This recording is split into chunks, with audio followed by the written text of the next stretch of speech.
Hello everyone, आज है 24 मई और आज इस वीडियो में हम बात करने जा रहे हैं इरकॉन इंटरनेशनल के बारे में।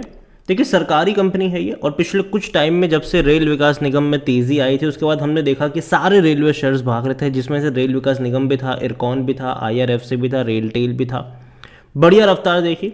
अब इस कंपनी के क्वार्टरली रिजल्ट्स भी आ चुके हैं और नतीजे एवरेज है, ना ही मैं उतना एक्स्ट्रा ऑर्डिनरी कहूँगा ना ही उतने ख़राब कहूँगा, एवरेज रिजल्ट्स हैं। अब देखिए, जैसे ही मॉर्निंग में बाजार खुला था एक बड़ी रफ्तार थी, 82 रुपीज़ पे था, लेकिन उसके बाद लगातार गिरता गया और गिर कर ये तकरीबन 80 से भी नीचे चला गया। लेकिन मार्केट क्लोज होने के कुछ ही टाइम पहले रिजल्ट्स आ गए और एक मूव डेफिनेटली देखने को मिला और अच्छा मूव था ये। बातचीत करेंगे वीडियो में इनके रिजल्ट्स जो आए हैं उसके बारे में, साथ में ये भी डिस्कस करेंगे कि भरोसा कर सकते हैं कि नहीं लॉन्ग टर्म में और ख़रीदारी के मौके कहाँ पर बन सकते हैं। देखिए, वीडियो को शुरू करूँ उससे पहले अगर आपने अभी तक चैनल को सब्सक्राइब नहीं किया है तो प्लीज़ अभी इसे सब्सक्राइब कर लीजिए, क्योंकि आगे भी बहुत सारे वीडियोस हैं जो आपको काफ़ी ज़्यादा हेल्प करेंगे। तो इरकॉन का शेयर 80 रुपये का है और 1% की आज तेज़ी है। एक महीने में अगर हम देखें तो एक बड़ी रफ्तार थी, 70 रुपये से 85 से भी ऊपर गया, लेकिन उसके बाद गिरावट आई और पिछले कुछ दिनों से ये 80 के रेंज में अटका हुआ है। अगर बात करी जाए पिछले एक साल की तो देखो बेहतर तेज़ी है, 108% का ग्रोथ है। लंबे समय तक ये 35 से 40 की रेंज में अटका था, लेकिन जब तेज़ी आई तो सीधा 65 पे गया। बाद में करेक्शन भी बना, 50 रुपये के करीब रहा ये, कुछ टाइम के लिए 50 के आसपास अटकता रहा, फिर दोबारा तेज़ी बनी और सीधा 85 पे गया। और अभी भी देखा जाए तो उतना बड़ा करेक्शन नहीं बन रहा है यहाँ पर। मुझे लगता है कि शायद थोड़ा सा और करेक्शन बन सकता है। रीज़न ये है कि नतीजे जो आए हैं वो उतने भी एक्स्ट्राऑर्डिनरी, मतलब उतने भी अच्छे नहीं है कि यहाँ से एक बहुत बड़ी रैली में वो तो तब्दील हो पाए। और डिविडेंड भी अनाउंस किया है, बढ़िया डिविडेंड अनाउंस किया है, उसके बारे में भी हम बात करेंगे। लेकिन सबसे पहले चलते हैं इनके नतीजे की तरफ। तो यहाँ पर आप देखोगे तो आज ही के दिन आए हैं ये, और सबसे पहले डिविडेंड के बारे में बात करें तो भैया डिविडेंड अनाउंस किया है 1 रुपये 20 पैसे का पर शेयर। अच्छा डिविडेंड है, क्योंकि ये साल में एक बार नहीं 3-4 बार डिविडेंड पे करते हैं, तो अच्छा डिविडेंड है मेरे हिसाब से। अब कंपनी के नंबर की तरफ चले तो देखिए, पूरा जो गेम है ना वो यहीं पर है। पूरा जो नंबर का गेम है वो पूरा का पूरा यहीं पर चल रहा है और ये अच्छे होने ज़रूरी है। सबसे पहले अगर हम बात करेंगे कंपनी में तो यहाँ पर इनके जो रिजल्ट्स आए हैं तो आप देख सकते हैं कि पहले 2 पार्ट में इसको डिवाइड किया है। एक तो स्टैंड अलोन है, दूसरा कंसोलिडेटेड है, लेकिन जो मायने रखता है वो कंसोलिडेटेड रिजल्ट जो है वो मायने रखते हैं। यहाँ पर कंपनी की जो टोटल इनकम हुई है वो 3,780 करोड़ है। इस क्वार्टर की 3,780 करोड़ के आसपास की रही है, जो कि इससे पहले का जो दिसंबर क्वार्टर था उसमें 2,345 करोड़ थी। तो बहुत बड़ा जंप आया है इनकम में। इवन पिछले साल भी इसी क्वार्टर में जो इनकम थी वो 2,950 करोड़ के आसपास की थी, तो उसके मुकाबले भी बहुत बड़ा जंप कह सकते हो। और जहाँ तक बात है प्रॉफिट की, तो प्रॉफिट भी अच्छा है, तकरीबन 260 करोड़ के आसपास का मुनाफा हुआ है, 258 करोड़ कह लो आप इसको। और जो इससे पहले क्वार्टर में 188 करोड़ का था और पिछले साल इसी क्वार्टर में 247 करोड़ के आसपास का प्रॉफिट था।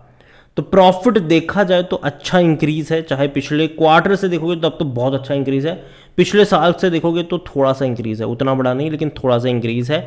लेकिन जितना रेवेन्यू आया उतना परसेंटेज वाइज प्रॉफिट नहीं आ पाया पिछले साल के मुकाबले, मतलब मार्जिन में थोड़ा सा प्रेशर यहाँ पर बना ज़रूर है। अगर हम पूरे साल की बात करें तो पूरे फाइनेंशियल ईयर 2023 में इनका जो रेवेन्यू रहा है वो 10,365 करोड़ के आसपास रहा है, जो 2022 फाइनेंशियल ईयर में 7,380 करोड़ था, मतलब अच्छा जंप है।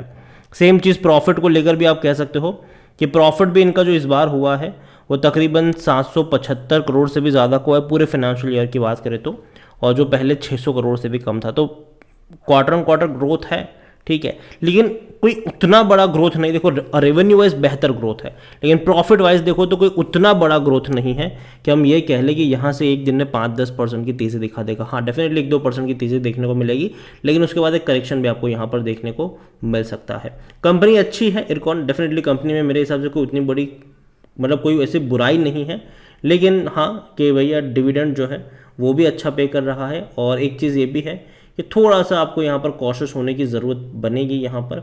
और जिस रेंज में पिछले कुछ टाइम में एक बहुत बड़ी तेज़ी दिखाई है तो डेफिनेटली एक हल्का फुल्का करेक्शन आप एक्सपेक्टेड है यहाँ से।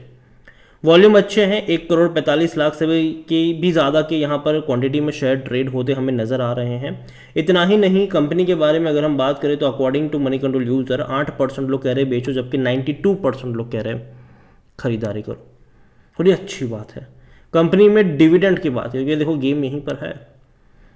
इस साल अगर आप देखो तो ऑलरेडी फरवरी में ₹1.80 का ये पे कर चुका है। दोबारा अनाउंस हुआ है ₹1.20 का, तो ऑलरेडी कह सकते हो कि ₹3 का डिविडेंड पे करने वाला है ये, मतलब जून तक कह लो आप यहाँ पर। और अभी 2 बार और पे करेगा, हर क्वार्टरली रिजल्ट्स में ये आपको डिविडेंड भी पे करेगा। तो अब ये मान के चलो कि ₹3 का पे किया है, मतलब अभी ₹1.80, फिर ₹1.20, फिर बाकी के जो 2 क्वार्टरली रिजल्ट्स आएंगे उसके में भी मान के चलो कि अगर ₹3 के आसपास का पे करेगा तो ₹6 का डिविडेंड हो जाता है पूरे साल भर का, जो कि बहुत अच्छा है। और अगर आप सोचें कि अगर आपकी बाइंग 30-35 रुपए की हो और ₹6 का आपको कोई कंपनी डिविडेंड पे कर रही है, मतलब सिंपल की सी बात है 18 से 20% का रिटर्न आपका बन गया सिर्फ डिविडेंड से।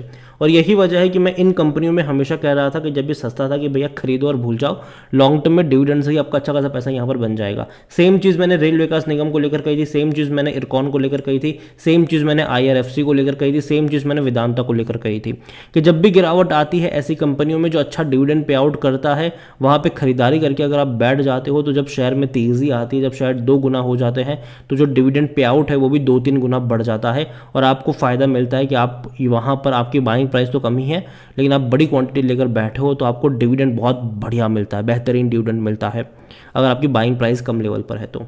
इरकॉन के बारे में अगर हम बात करने जाए तो इरकॉन में 10 का पी है, सस्ता कह सकते हो आप इसको। सेक्टर पी 43 का है और 100% एनालिस्ट कहते हैं खरीदारी करो।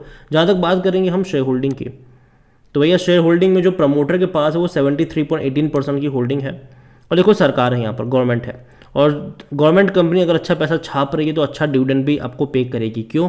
क्योंकि डिविडेंड का एक बहुत बड़ा हिस्सा जो है वो गवर्नमेंट को भी जाता है, ये सबसे ज़्यादा क्वांटिटी वही तो लेकर बैठे हुए हैं। 0.35% है, म्यूचुअल फंड के पास 1.52% है, डोमेस्टिक इंस्टीट्यूशन के पास 3.99% है, FIs के पास रिटेल और अदर की मिलाकर बनती है 20.96% की होल्डिंग, जिनमें से रिटेल इन्वेस्टर्स 14.07% की होल्डिंग लेकर बैठे हैं। ओवरऑल इरकॉन है आपके पास, रखे रहो, बेचने की ज़रूरत नहीं है। लेकिन हाँ, एक बहुत बड़ी तेज़ी इसने दिखाई है, तो मैं मान के चल रहा हूँ कि बिल्कुल ऐसा फॉर्मेशन बनेगा जो इससे पहले भी हमें देखने को मिला था कि ₹40 से 65 पे गया, लेकिन उसके बाद एक गिरावट आई और कुछ टाइम के लिए कंसोलिडेट किया। मुझे लग रहा है कि अभी यहाँ से और थोड़ा सा कंसोलिडेट करेगा और शायद ये 80 से 70 की रेंज में आपको कुछ टाइम के लिए ट्रेड करता नज़र आ सकता है। और ख़रीदारी के जो मौके मुझे लगता है कि ₹70 के आसपास या फिर उससे नीचे ये जाता है तो वहाँ पर आपको ऐड करने चाहिए, वहाँ पर आपको खरीदारी करनी चाहिए। ₹80 मैं कहूँगा कि थोड़ा सा महंगा है ये। अगर यहाँ से करेक्शन दिखाता है 60 से ₹70 की रेंज में जाता है तो इनिशियल बाइंग के मौके जो है वो वहाँ पर बनते हुए नज़र आ सकते हैं। वीडियो को यहीं पे एंड करूंगा। पसंद आया हो तो लाइक करें, शेयर करें। चैनल पर अगर आप पहली बार आए तो प्लीज़ सब्सक्राइब करें। और इरकॉन इंटरनेशनल के बारे में आप क्या सोचते हैं वो भी आप मुझे कमेंट में लिख के बता सकते हैं। इसके अलावा रेलवे सेक्टर की कौन सी कंपनी आपके पोर्टफोलियो में है या फिर आपको पसंद है वो भी आप मुझे कमेंट में लिख के बता सकते हैं। और अगर आप चाहते हैं कि मैं रेल विकास निगम या इरकॉन के ऊपर या फिर रेलटेल के ऊपर भी वीडियो बनाऊँ तो कमेंट में उसका नाम लिखिएगा। जितनी ज़्यादा कमेंट आएगी उतना जल्दी वीडियो आएगा। Thank you.